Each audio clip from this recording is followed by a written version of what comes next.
খবর শুনছেন বাংলার সংবাদ ইউটিউব চ্যানেল থেকে। আজ শোনাবো পশ্চিমবঙ্গ এবং দেশের বাছাই করা সব তাজা সংবাদ। আপনি যদি চ্যানেলে নতুন হয়ে থাকেন তাহলে অবশ্যই চ্যানেল সাবস্ক্রাইব করুন, কারণ প্রতিদিনের সেরা খবর আপনার হাতের মুঠোয় পৌঁছে দিতে আমরা আছি সদা প্রস্তুত। খবরের প্রথমেই দেখে নিব সংবাদ শিরোনাম। কোচবিহারে আক্রান্ত শুভেন্দু, দিল্লিতে বড় পদক্ষেপ নিলেন শ্রমিক। কমিশনের সঙ্গে সরাসরি সংঘাতে মুখ্যমন্ত্রী, আমার অফিসারদের সাসপেন্ড করতে দেব না। 4 জেলার সভাপতির নাম ঘোষণা বিজেপির, পুরনোদেরই প্রাধান্য দিলেন শ্রমিক।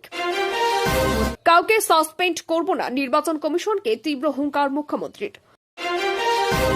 শুভেন্দুর নারী সুরক্ষা মিছিলে ধুন্দুমার, বিজেপি কর্মীদের ইটের ঘায়ে আহত একাধিক তৃণমূল কর্মী। মণিপুরে রাষ্ট্রপতির শাসনের মেয়াদ আরও 6 মাস বাড়ল, সংসদে গৃহীত প্রস্তাব বিরোধিতার মাঝে উত্তাল বিতর্ক। মালেগাঁও বিস্ফোরক মামলায় অভিযুক্তদের মুক্তি, প্রশ্নের মুখে তদন্ত ও ন্যায় বিচার। আগে নিজের বাবা মায়ের সার্টিফিকেট দেখান, অমিত শাহকে সরাসরি চ্যালেঞ্জ মমতার। নাগরিকত্বের প্রমাণ হিসেবে নতুন নথি দিবে স্বরাষ্ট্র মন্ত্রক, সংসদে জানিয়ে দিলেন কেন্দ্র। কিভাবে মিলবে সেই কাগজ? বাংলাদেশ থেকে এসে ফ্ল্যাট কিনে বসবাস, স্ত্রী মেডিকেল ভিসায় আসতেই ধরা পড়ে গেল সবকিছু। নাম বাদ পড়া 65 লক্ষ ভোটার কার্ড। এসআইআর মামলায় উঠল বড় প্রশ্ন, নির্বাচন কমিশনকে নির্দেশ সুপ্রিম কোর্টের। ইপিআইসি কার্ড নামে এমনই বাদ পড়ে যাবে রাজ্যে 1.5 লক্ষ ভোটার কার্ড ফেরত 20 আগস্টের মধ্যে। কুণাল ঘোষ, ভিন রাজ্যে তৃণমূল নেতারা আক্রান্ত হলে শুভেন্দু অধিকারীর কনভয়ে হামলা নিয়ে কি বললেন কুণাল ঘোষ? মেলেনি ঘর, লক্ষ্মীর ভান্ডার, বার্ধক্য ভাতা, রেশন, সাহায্যের জন্য কাতর আরতি বৃদ্ধ সম্পত্তির।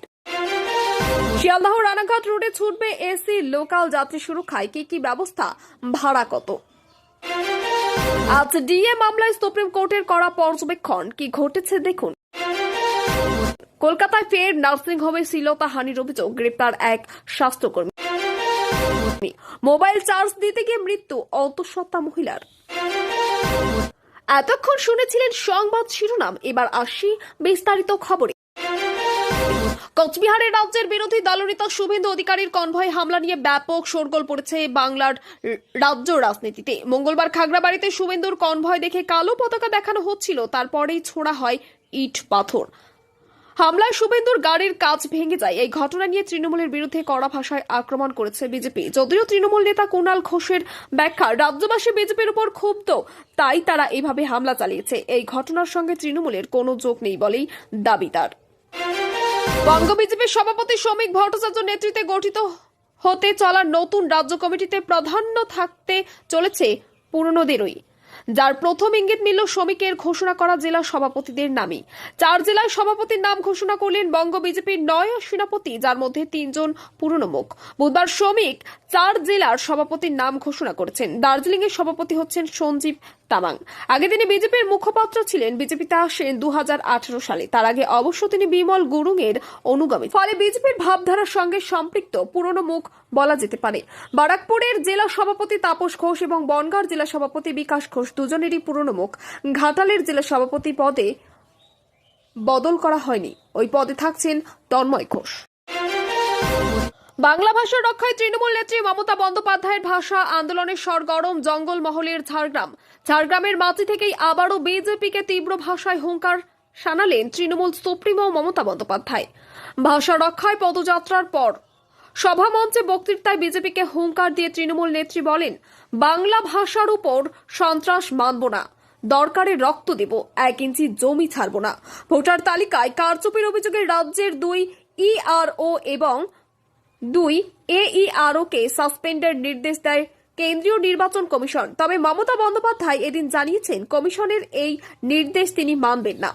বুধবার ঝাড়গ্রামে মনীষীদের ছবি নিয়ে মিছিল করেন তৃণমূল নেত্রী মমতা বন্দ্যোপাধ্যায়। বাংলাকে বাংলাদেশি ভাষা তকমা দেওয়ার প্রতিবাদে আজ জঙ্গলমহলের ঝাড়গ্রামে পথে নেমে প্রতিবাদ মিছিলে হাঁটেন মমতা বন্দ্যোপাধ্যায়। রবীন্দ্রনাথ ঠাকুর থেকে শুরু করে নজরুল ইসলাম, ঈশ্বরচন্দ্র বিদ্যাসাগরের ছবি হাতে মমতা বন্দ্যোপাধ্যায়ের সঙ্গে মিছিলে আগাগোড়া সামিল ছিলেন রাজ্যের 2 মন্ত্রী ফিরহাদ হাকিম এবং অরূপ বিশ্বাসরা।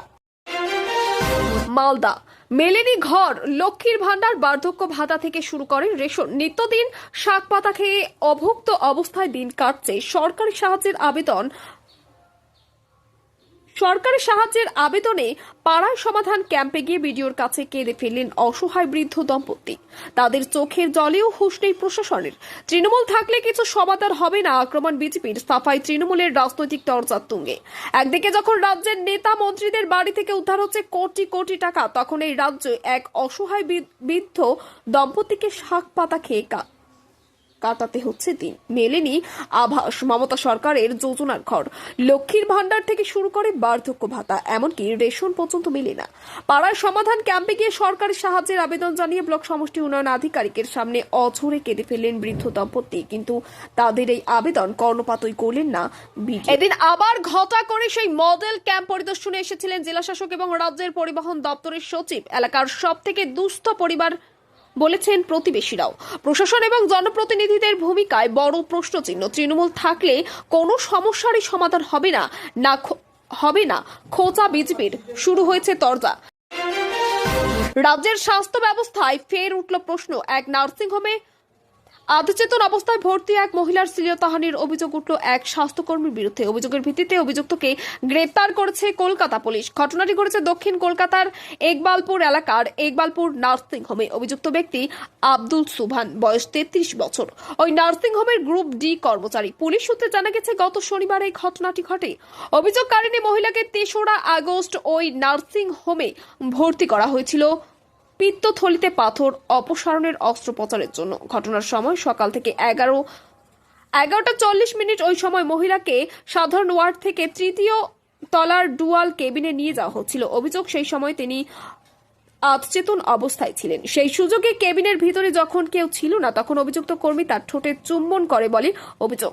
মহিলা কিছুটা সুস্থ হতেই স্বামীকে বিষয়টি জানান। সঙ্গে সঙ্গে একবালপুর থানায় অভিযোগ দায়ের করেন তার স্বামী। পুলিশ তৎপরতার সঙ্গে তদন্তে নামে এবং ভারতীয় দণ্ডবিধির নবগঠিত ধারা, ভারতীয় ন্যায় সংহিতা আর 75 ধারায় মামলা রুজু করে।